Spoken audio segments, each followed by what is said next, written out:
Assalamualaikum warahmatullahi wabarakatuh.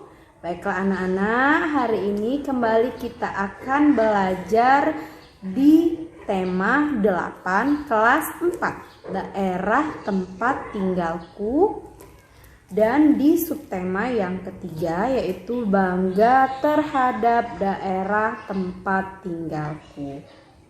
Kita mulai dari halaman 122. Di halaman 122 ini ada gambar Siti dan Lani. Siti yang sedang menuntun sepedanya, sedangkan Lani sedang mendorong sepedanya. Apa yang terjadi? Yang terjadi adalah sepeda dapat bergerak. Itu salah satu hubungan antara gaya dan gerak. Selanjutnya di halaman 123 ini ada Siti dan Lani, dan juga ada pedagang bakso dan gerobaknya. Nah, Siti dan Lani memperhatikan gerobak itu dapat bergerak maju dengan cara didorong oleh tukang bakso. Nah, gerobak ini dapat bergerak maju karena disebabkan oleh gaya dorong yang diberikan oleh si tukang bakso. Lalu ada lagi beberapa contoh dari hubungan antara gaya dan gerak. Kita buka ke halaman 124. Yang pertama, ada gaya mempengaruhi benda yang diam menjadi bergerak. Contohnya apa? Saat kita membuka pintu. Pintu yang awalnya diam tertutup, lalu saat kita buka jadi bergerak sehingga pintu tersebut dapat terbuka dengan tarikan ya. Selanjutnya yang kedua ada gaya mempengaruhi benda bergerak menjadi diam. Contohnya apa? Seperti di halaman 124 ini, contohnya bus yang awalnya melaju, lalu ketika direm, bus tersebut akan berhenti.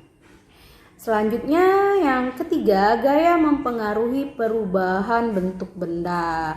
Contohnya ada di halaman 125 ini, saat kita membentuk mainan plastisin, bisa berubah bentuk menjadi sesuai keinginan kita.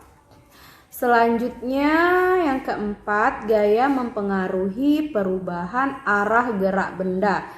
Misalnya di gambar halaman 125 ini ada seseorang yang sedang melempar bola lalu memukulnya, kemudian memukulnya ke arah depan sehingga bola tersebut akan bergerak ke arah depan.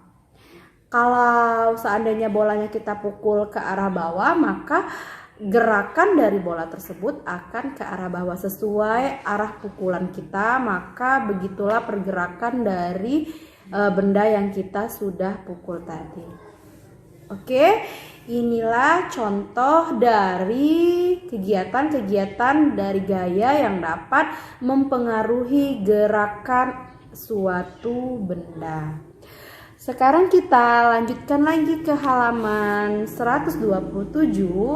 Ayo membaca. Ayo membaca ini ada cerita yang berjudul Angsa dan Telur Emas.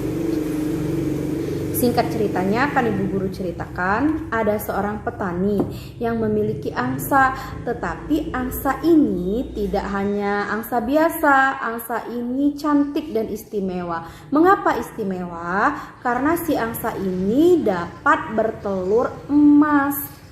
Sayangnya si petani ini tidak sabar dan tidak bersyukur memiliki angsa ini.